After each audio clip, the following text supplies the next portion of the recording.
Hey, Patrick here, going through a bit of a tutorial today on how I set up my templates inside of Ableton. So I've been needing to redesign my template for quite a while now. There's a couple new things that I learned, and I know how I work, and I feel like at the point where I designed it, it was great, but at the moment, it feels like it could be better. So I am going to show you what my current template looks like, and then we are going to go into the new one that I have not built yet. So that'll be fun. So old template, pretty standard, nothing crazy about it.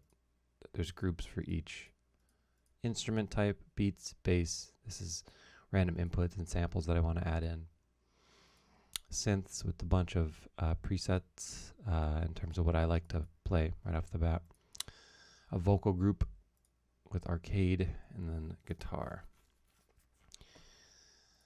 The beats has a bunch of different subgroups. We got kicks, snare, hats, percussion, risers. The bass also has no subgroups, but 4 different basses that I tend to use.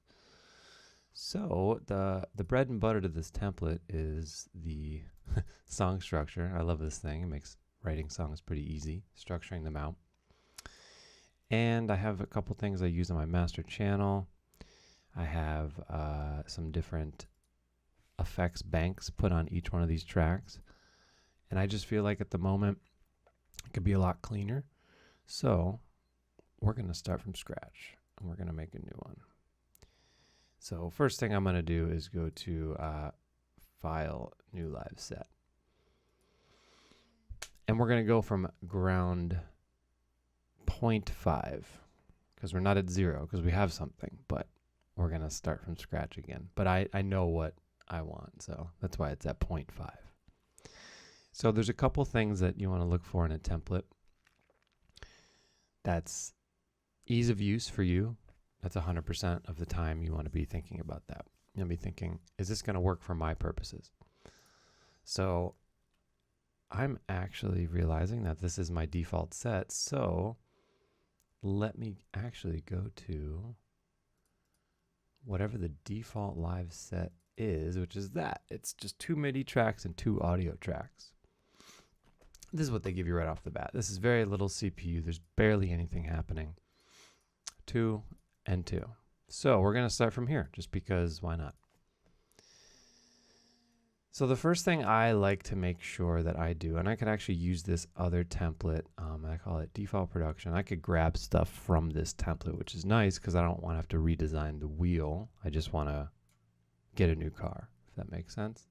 So I like to pull in the song structure. I created this for myself and my visuals, how I like to work, what I like to see. This was a tip handed down to me from a few people, so if you know who you are, thank you. I have intro, right?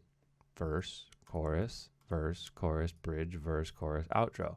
And it's a 3-minute and 20-second song at 120 BPM.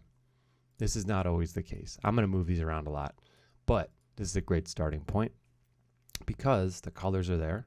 So if I need to extend something, it's easy. Remember, this is all visual. This has nothing to do with the parts of the song yet. But again, super helpful. I also make sure I have my bracket up here stretched totally and ready to loop. So now it's a 8-bar loop. Now it's enabled. So whenever I start writing stuff, boom, it's in there. So at the moment, not much else is going on. So I'm actually going to delete everything, including some of the return tracks, and we're going to start from, again, 0.5. So the first thing that I think of when I have a template are groups. Groups are very important. So I'm just going to make some groups right off the bat, and I'm going to color code them because I am very visual. So my beats have always been red, but I'm realizing that sometimes red isn't the best for my eyes, so I'm going to make it like an off actually might be nice, like a little brownie red color. Okay, that would be beats. Now I'm going to make another one, another group. This is going to be called bass. And I'm just having these tracks in there for now. They don't actually serve a purpose just yet. We got beats, bass. I'm going to do synths. And then we have vocals or vocal chops. This could be any different kind of vocals. And then I'm going to put guitar, because I usually record guitar. Now, the way I did that, I just hit Command D, Control D on PC, or right click and hit duplicate, and then it duplicates the group. Now, I'm going to recolor code these because I'm, again, visual, and I like to see what I'm doing in terms of the color palette. I like that orange, so if you can imagine, things work their way up from red. So Roy G. Biv here, ROYGBIV. So R, that's kind of like my R. It's like a deep red O, right? It's the bass. Y, yellow is here, right? I haven't really made that one yet, but it used to be, and I think I'm going to keep it this way, group samples / FX. Okay, so red, orange, yellow, green. I've always liked this to be brighter green, right? Because it just works with the color scheme. So red, orange, yellow, green for synths. And then blue for vocals. I don't like that blue. Let's go with it's kind of like a purple. I want like it's a turquoise, like a blue. Okay, that's good. And then indigo, like a purple for my next one. I've always kind of made guitar this indigo color right there, boom. And then I think that's actually it. I don't know if I want to do any more. Again, we want to keep this simple. We don't want to be complicated. The last thing we need is to be complicated. So we have beats, bass, samples, synths, vocals, guitar. Now there are a lot of other elements that could go into this song, or a song rather, that you're going to produce, but these are the top, let's just say 6. Within each one of these groups, there are going to be some subgroups and also some other tracks that make sense for the group. So I'm going to start from the ground up, the beats, and we're going to go from a visual of my old template. So oftentimes when working in a project, I will use a sample from, let's say, Splice or another website. What I used for a while, Sample Phonics, I had that back a while ago. Cymatics is great, but just something to get you started. Just a drum loop that just says, hey, that's the vibe. So I'd like to have a drum loop track. I know it's a drum loop, and I know I didn't do it. That's the important part here, is that it is known. Okay, so that's just one random track. Now, one of the things that I did learn about this in particular, and by this I mean Ableton's processing and how it works, is that you are using, and by you I mean Ableton is using processing power from the return tracks if there's anything on the return tracks. So for instance, if I decide to put a Convolution Reverb Pro on my A return, which I very well might, because I use this a lot, all the tracks that are possibly using this send, right? So, or return rather, I call it a send because it sends it. All these tracks could possibly use it, and they're all, I guess you would call it incoming data. It's almost like it's ready to receive audio from all these tracks. So what that does, and this is how it was explained to me, and this is how I understand it, is that because these are ready at any moment to send audio, boom, to A, which is a Convolution Pro Reverb, which isn't a what you would call very light reverb. It's actually a little bit beefier than some. Like if you can actually check when it's in use what the latency gives, but at the moment it's actually doing nothing, so it's not that bad. But when it has a lot of stuff going, it could use a lot of CPU power, especially from an older Mac. So what I'm going to do is I'm only going to use my sends and returns on a case-by-case basis, but I do want to have them there. So what I'm going to do is I'm going to disable all sends on the tracks that I make.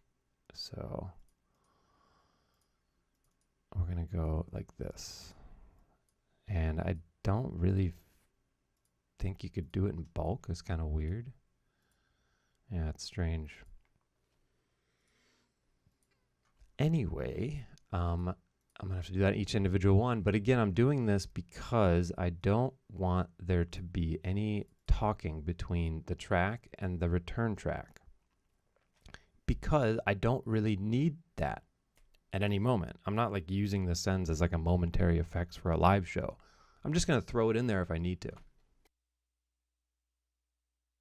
So I have that disabled for everything. I'm not actually going to do it on these little ones because I probably won't even keep those, but the groups are disabled. And that reverb, I'm just going to delete it because I don't actually need it yet. So again, first track, drum loops, great. Next, I'm going to make little tiny groups in the group for different elements of the drums. So I don't actually want to do that. I want to make a new audio track and a new MIDI track. And we're going to call this kick, right? So we're going to have an audio kick and a MIDI kick. So this was an issue in the past of my older template where I didn't have naming proper and I would get confused when trying to sidechain stuff. So I'm going to be really proactive here and I'm going to say kicks audio, and then kicks MIDI. And I do the X just because I know that those are my total kick tracks and the ones that I added. Sometimes something will get added that will be called like kick something. And I know if it doesn't have the X on it, it's not the one that I added. Just a little trick that I've learned. This was created because it's a rack that I have built, and I'm going to rebuild that. So we're going to delete it for now. So drum loop, kick audio, kick MIDI. And we're going to put these two in a group, and we're just going to call them GRP KIX. So we have a group with a OUP, and then a GRP is like a mini group. And that's how I'm labeling these. And this is thinking way in advance for stemming these songs out. So it could be anything from a producer in the future remixes this song that I haven't made yet, but it's easy for me to export this for that producer that hasn't shown up and remixed the song yet. But I'm setting it up for the future so that when I stem this song out, so to say, I don't have to sit here and relabel everything and be like, oh yeah, I gotta label them for them, because of course you don't just want to send a random file, like a WAV file with a random name. You want to have it labeled so that it's professional looking, and you don't want to confuse people, because if an audio track has like one thing on it, you don't want to search the whole entire audio track to find out what that thing is. You want it to be in the name. And my perception, I don't want to have to put in extra work to do that. If I could put in extra work right now, I'm ahead of the game. Now this is going to be a slightly different color of red-brown. I'm going to pick, a kick is a very deep, thumpy thing. So it's almost going to be like, that's like bear brown, I'm going to call it. Okay, so we got kicks. I'm actually going to duplicate the kicks group, and because I just like the way I organized it here. And we're also, this is a good time to disable sends. And now that if I duplicate them, it will duplicate the send information as well. I don't know if this makes a huge difference, but I'm going to remove any kind of inputs from these tracks because I don't need them. I'm not going to be pulling audio from anything specifically yet. So I think every kind of routing and everything that we do inside of Ableton Live has some what I would call effect on the CPU. And the least stuff we can have telling Ableton that we could be sending audio, that we might be receiving audio, etc., I think is better. So one thing I did not do yet, and I will do it now, is put a drum rack on this MIDI, kick MIDI, okay? So that is just an empty drum rack. I will fill that stuff up later. So the next group, we're going to think about a full drum sound here, like a drum kit. Kick, snare, so GRP still, and then S, N. I'm going to abbreviate that too, again, just because that is something that I know that I wrote. SNR /CLP. So that's snare or clap. And then I'm going to make kicks, not kicks, rather. SNR /CLP audio. SNR /CLP MIDI. Same deal. I'm going to drag a drum rack over to here, this MIDI track. So now I have the same setup for the snares as I did for the kicks. Now, when I hear snares or think of snares, I'm thinking a little more, or a little less deep, a little more tinny. So to me, that's great. It's more of a tinny color. It's actually more bronze. I like these colors because they're high contrast. I could see the white here. I can really see the black on this color. So drum loops, boom, kicks, boom, snare clap. Next, and let's see, okay, great. I need to disable that. Now this should duplicate the whole thing with all the send information. Duplicate, oh, it's actually, yep, it is, cool. So all the send information, they're not enabled at the moment, which is good. So kick, snare clap, hi-hats, another very important element of a song. So group, GRP, small GRP, we're just going to say HATS, hats.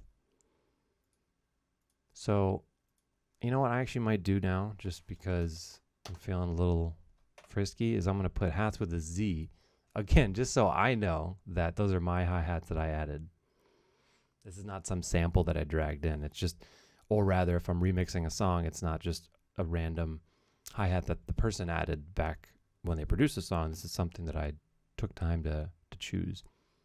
Hi-hats, definitely on the higher register, so not so brown, so that's a good one.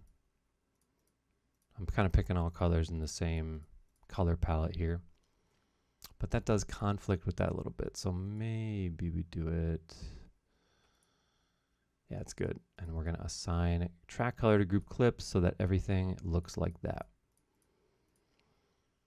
Finally, we're going to go with, and I'm going to look at my other template because I did have one other thing in here, but I don't know if I actually want to keep it.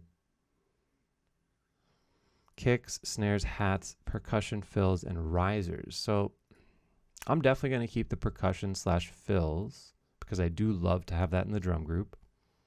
This is something I do want to revise a little bit from my older template. It wasn't the best. So I was going to call group PERC, group perk, percussion. Now, most people won't label stuff just perk. They'll be like percussion 1, bongos, whatever they're putting in. Again, perk is pretty safe in terms of naming. And we're going to find a nice, there you go, kind of an off color that I wouldn't normally use. And we're going to say, I actually rarely use percussion on a drum rack. It's just something that I've noticed, but I'm not going to keep it. I'm going to get rid of it. So I'm going to say here, perk 1. I'm going to put 2 percussion audio tracks here, perk 2, just because I might add 2 things, 2 loops, 2 samples, 2 something, and then manipulate them in a certain way. I definitely want to have a fill because percussion typically works with a fill. So I'm going to make that another audio track. I could just even duplicate this one and I'll call it fill. I wonder if there's a way I can make it. I'm just going to say drum, DRM fill. That means I know I didn't write the U. So that's a good percussion group. And lastly, so I had this, I had risers inside of my beats group, but I don't feel like I want to add that again. Just because I would run into problems if I was like, let's say trying to filter the entire beats group, like do a auto filter or some kind of sweep. But I also wanted to have the risers continue to go. It almost felt like it was cumbersome in itself. So with that being said, I think those are going to be in a different group over here, and I'm going to keep them right here now. Okay, so I have all these different tracks laid out. Now, before I get too into the other groups, I am going to start making some effects groups, racks rather, on these, very minimal, that I know I'm going to use all the time, mostly regardless of what I'm putting on there. So we'll start with the drum loops one, and then I'll just kind of branch out from there. So I'm going to go into audio effects, and I'm going to grab the very first thing that I tend to use on a track, not a song, but a single track of audio feeding into this project, is a classic compressor. And I like to use this view. It's just what I've always done. I'm going to knock down the threshold a little bit just so that I know when I get up here, I can easily just dial it in. Now, I also like to use two different EQs on each track. Now, the two EQs are going to be serving different purposes. So we have a subtractive EQ and an additive. I forget who I learned this from, but very helpful tip, because what happens when you process audio through Ableton, it goes directly through this chain from left to right. So if there's some kind of sample playing, let's say a drum loop, and that sample goes through here and here and here, and then it goes boop out to here, out to this track, and then out to the master track. So then you get to hear it. Sweet. But what happens when this compressor, right, works before or after an EQ? That's a great question. So if you could think of the compressor being a way for the audio signal to get a little bit boost of a volume, but also the lows in terms of the volume, the low volume elements of that sample or recorded thing. And the highs are going to be closer to each other rather than so far apart. So if I pull the dynamic sounding sample, and I can actually do this and show what I mean. Let's just pull up. I'm going to go.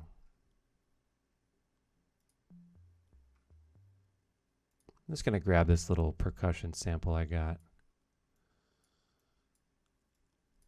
And that will be an easy way for you to see this to work. So while I'm loading that, the only thing that I am going to be 1000% doing on this is taking some of the low frequencies out, because usually you don't need a ton of lows in like a drum sample loop you grab.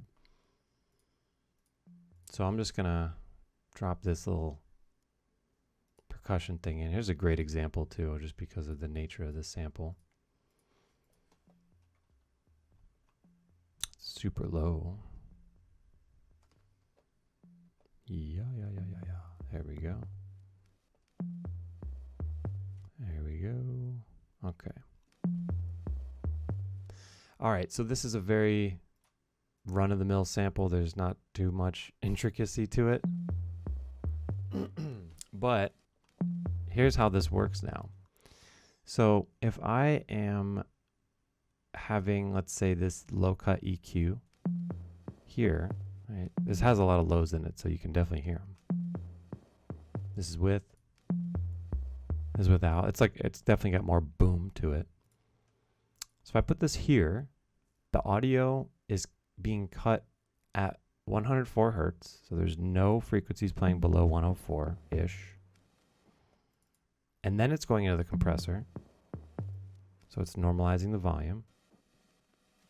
Okay. Then it's going to this EQ. And like, let's say I want to boost the high mids over here. So then it does that.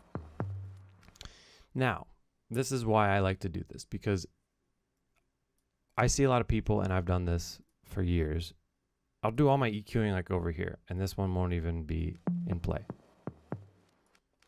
Okay, cool. I took the lows out. I put the highs. Great. Compressor doing the work. Done. Move on. No, that's not what I like to do, and that's not what I feel is best because of this simple thing.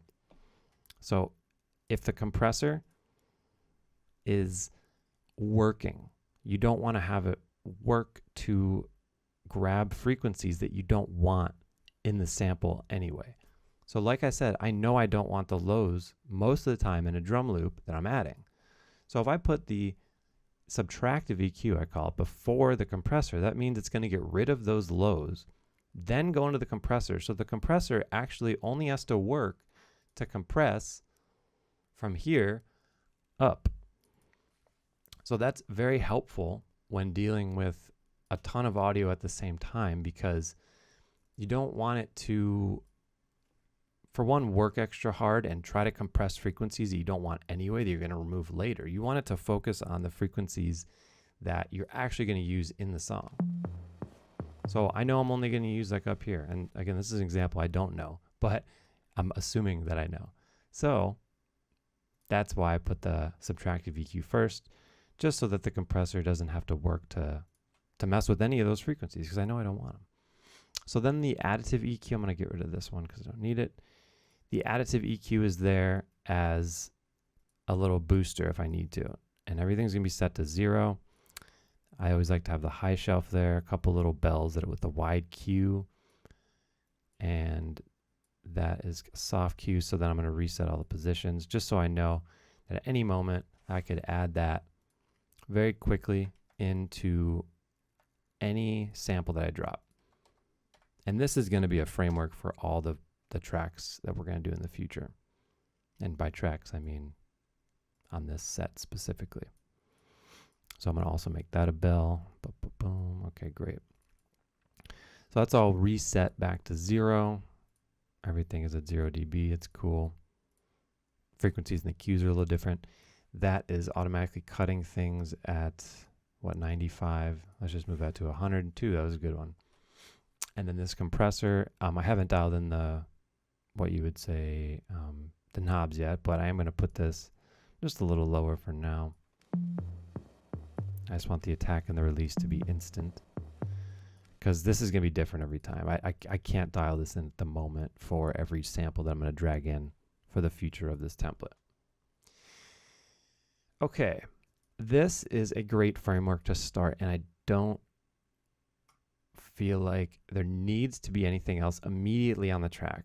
Okay, so I'm grouping these up, and I'm just going to call them main chain. So the main chain is really only consisting of 3 things, and it's an improvement, a very subtle improvement from my last one, just for the fact that the other one had a bunch of other stuff on it. Now, this is the other thing, is that if I put 20 instances of this plugin on each track, what's going to happen is it's going to add more CPU. At the moment, it's not doing anything. So I might just turn this off, and then when I'm ready, when I do drag a drum loop, I could just pop it on.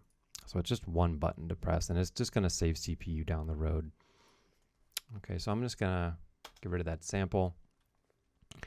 And this main chain, I'm going to save it to my library, and I'm just going to call this T19, T719. That's template 719.22 main chain. That's just because I know then I need to drag that into other tracks today. So that's going to be the basis of it.